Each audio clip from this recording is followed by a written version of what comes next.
It was a hot summer afternoon, and the community pool was packed with families looking to cool off. Among the laughter and splashing, a young girl, barely 10 years old, found herself struggling to stay above water in the deep end. Her arms flailed as panic took hold, but her cries for help seemed to go unnoticed, except by one person.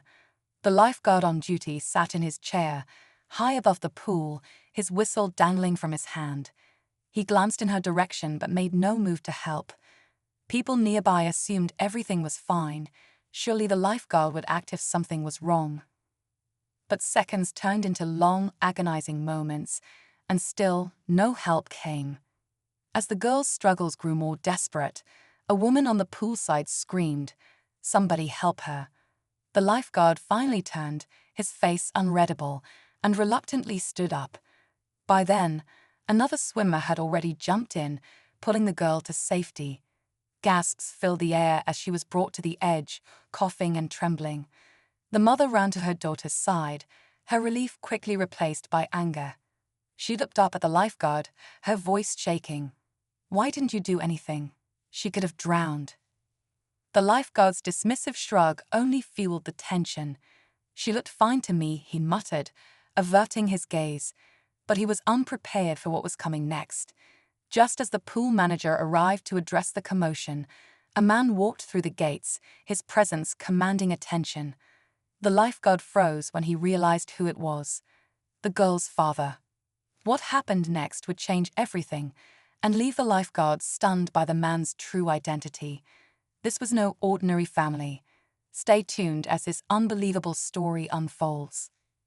The man who had just entered the pool area stood tall, his commanding presence enough to draw every eye in the vicinity.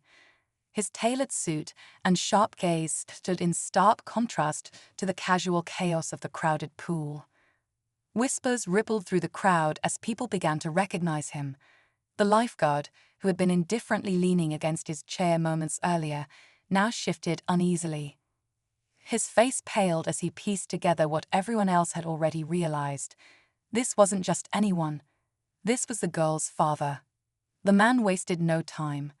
He strode toward his daughter, who was now wrapped in a towel, clinging to her mother.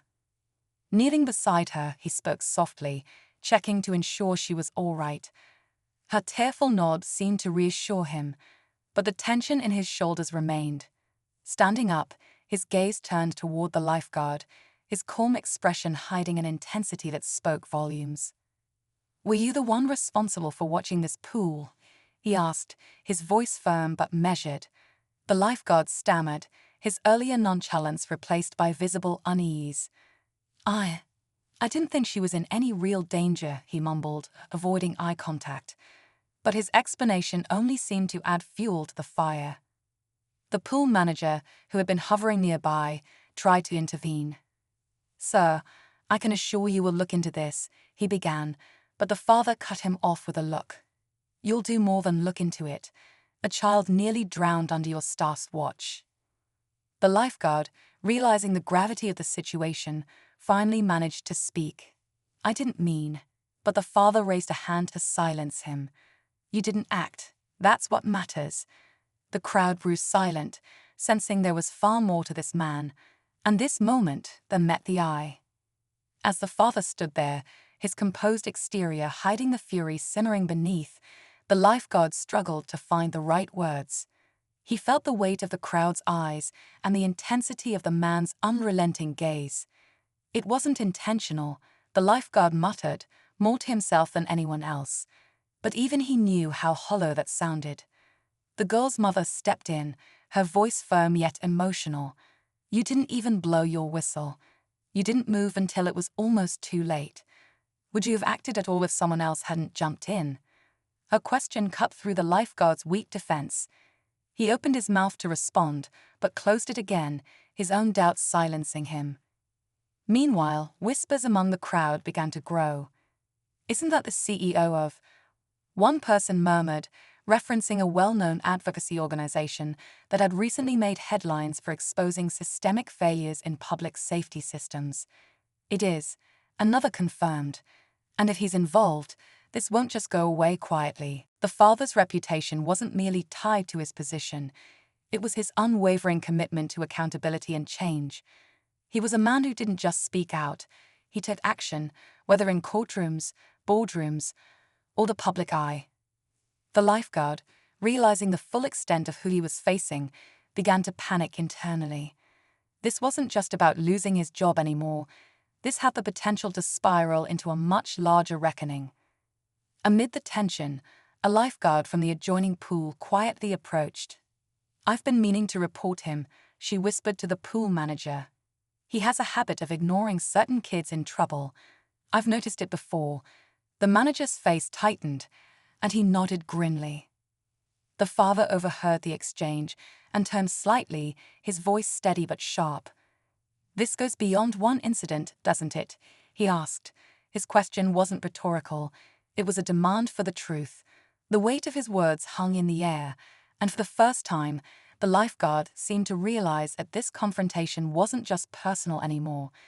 This was a fight for something far bigger than himself. The father's question lingered, piercing the uneasy silence at the poolside. The crowd exchanged nervous glances, sensing something deeper was unfolding. The lifeguard stiffened, his face betraying a mixture of guilt and fear. The pool manager hesitated, clearly torn between protecting his staff and facing what could become a major scandal. Finally, he took a breath, but before he could respond, the father spoke again. "Silence won't fix this," he said, his tone sharp but controlled. "If there's a pattern of negligence here, I will make sure it comes to light. My daughter isn't the first child you failed, is she?" The lifeguard's jaw tightened, his eyes darting toward the approaching police officers someone had called earlier. "I've done my job the way I was trained," he said, though his words lacked conviction. But the tension rose when the other lifeguard, still standing nearby, shook her head. "That's not true. I've seen you ignore kids before, especially kids like her," she said quietly but firmly. Her words landed heavily, sending ripples through the crowd. The father's gaze locked onto the lifeguard, whose composure was quickly crumbling. "What does she mean, kids like her?" he asked. His voice had an edge now, demanding answers that the lifeguard wasn't ready to give. The lifeguard opened his mouth to speak but faltered, his face growing pale as the crowd leaned in closer, waiting for the truth. At that moment, one of the police officers stepped forward, addressing the pool manager. "We'll need to speak with everyone involved," she said, glancing at the lifeguard. Her presence added gravity to the situation, and the lifeguard knew he couldn't dodge accountability much longer. The crowd murmured again, their suspicions growing. The father turned to the officer and nodded. "Good," he said, "because this isn't just about my daughter. This is about ensuring it never happens to another child. Not here, not anywhere." As the officer gestured for statements, the tension reached its breaking point. The lifeguard shifted nervously, the weight of scrutiny crushing any attempt at denial. Everyone knew something big was about to come out. The only question was whether the lifeguard would admit the truth, or whether someone else would force it into the light. The police began taking statements, starting with the father. He recounted the events calmly, but with precision, describing the lifeguard's inaction and the near tragedy his daughter faced. The other lifeguard hesitated, but when her turn came, she stepped forward with visible determination. Her voice, though measured, carried the weight of truth. "This isn't the first time this has happened," she admitted. "I've reported concerns about him before. There's a pattern here, and I believe it's intentional." The pool manager's face fell, and murmurs rippled through the crowd. The police officer raised an eyebrow and turned to the lifeguard, her gaze sharp. "Is there something you'd like to explain?" she asked. The lifeguard looked cornered, his eyes darting toward the manager as if searching for help that wasn't coming. "I didn't mean any harm," he muttered. "I make judgment calls. Some situations just aren't as urgent as others." But the other lifeguard interrupted. "That's not true," she said, her voice growing stronger.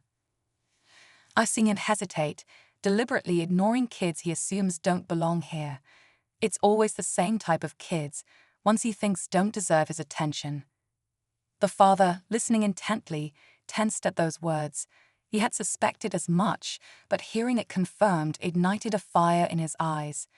The police officer paused, her notebook in hand, and then glanced at the crowd. If anyone else has seen or experienced something similar, now is the time to come forward, she announced. To everyone's surprise, a woman at the back of the crowd raised her hand. My nephew was ignored by him last summer, she said, stepping closer. He almost drowned. We thought it was just carelessness, but now I'm not so sure. The lifeguard's face turned ashen, but before he could defend himself, the father took a step forward. You thought you could get away with this, he said, his voice steady but deadly serious. But people are watching now. This isn't going to be swept under the rug. The lifeguard's silence spoke volumes, but then the father added something that sent the crowd into a stunned hush. You don't just work here. You also report to someone higher up, don't you? His eyes bore into the pool manager. I hope you're ready to answer for allowing this to go on under your watch. The tension surged, and the revelation hinted at an even deeper network of complicity. The stakes had just grown higher, and the confrontation was far from over. The father's piercing question left the pool manager visibly shaken, his eyes darting between the lifeguard and the crowd. Finally, he cleared his throat, trying to maintain his composure. I wasn't aware of any pattern, he said weakly. But before he could say more, the woman who had spoken about her nephew interjected. You were aware. I complained directly to you last year, and you dismissed me, saying it was an isolated incident. The crowd gasped, and the father narrowed his eyes. So not only did you tolerate negligence, but you also ignored reports of it, he said, his voice cold with restrained anger. The police officer turned her focus to the pool manager, her pen hovering over her notepad. We'll be looking into that as well, she said firmly. The lifeguard, now realizing there was no escaping accountability, threw his hands up defensively. Okay, fine. Maybe I didn't react the way I should have, but it's not like anyone got hurt. He blurted out. The father's expression hardened, and his voice, though calm, carried the weight of his outrage. No thanks to you, he said, but the damage is deeper than you realize. Every life matters, and the ones you choose to overlook could have been lost because of your bias. At that moment, the unexpected twist came. One of the police officers, who had been quietly observing the lifeguard during this heated exchange, stepped forward. Do you know who you almost let drown today? She asked, her tone serious. This young girl's father is a leading civil rights attorney and has worked on national cases addressing systemic neglect in public institutions. The lifeguard's face drained of all color as the full weight of the situation hit him. The officer continued, her voice steady. And now you'll be part of the case that ensures justice for her, for everyone you ignored, and for anyone who might have been next. The father, taking his daughter's hand, looked down at her with a reassuring smile. Today, we stood up for what's right, and because of that, change is coming, he said.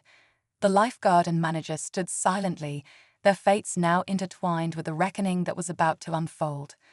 In the days that followed the confrontation at the pool, a thorough investigation was launched. The father, true to his principles, worked alongside authorities to ensure every complaint against the lifeguard and pool management was brought to light. Former employees and patrons began coming forward with their own stories, painting a grim picture of repeated negligence and ignored warnings. The evidence was overwhelming, leaving no room for denial. The pool manager was suspended pending further inquiry, while the lifeguard was immediately relieved of his duties. The facility promised to implement new training programs to ensure such behavior would never occur again. More importantly, local organizations began advocating for broader oversight of public spaces to prevent discrimination and ensure safety for all. For the father, the experience was deeply personal. At home, he sat with his daughter, explaining why it was so important to stand up to wrongdoing. You deserve to feel safe everywhere you go, he told her, his tone soft but unwavering. And so does everyone else. What happened wasn't right, but speaking out can make a difference. The girl smiled, her bravery shining through her young eyes.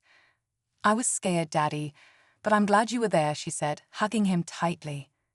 Her words reminded him why his work, and his role as her protector, was so vital. The pool reopened weeks later, with new policies in place and a renewed commitment to fairness and safety. The community, inspired by the father's efforts, vowed to remain vigilant. The family moved forward, but the father's message resonated far beyond that day at the pool. Accountability matters, and change begins with the courage to demand it. As he walked hand in hand with his daughter, the father glanced back at the pool. It wasn't just a place anymore, it was a symbol of a community's awakening. Lifeguard ignores drowning girl, stunned to learn who her father is.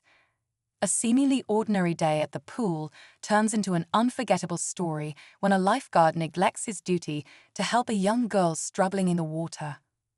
What begins as a shocking act of indifference quickly spirals into a dramatic chain of events when the girl's father arrives. The lifeguard's dismissive behavior takes an unexpected turn as the truth about her father's identity comes to light, leaving him utterly stunned. This powerful story explores themes of responsibility, judgment, and the unexpected consequences of our actions. Watch as justice unfolds, and a critical lesson is learned in this captivating and suspenseful narrative.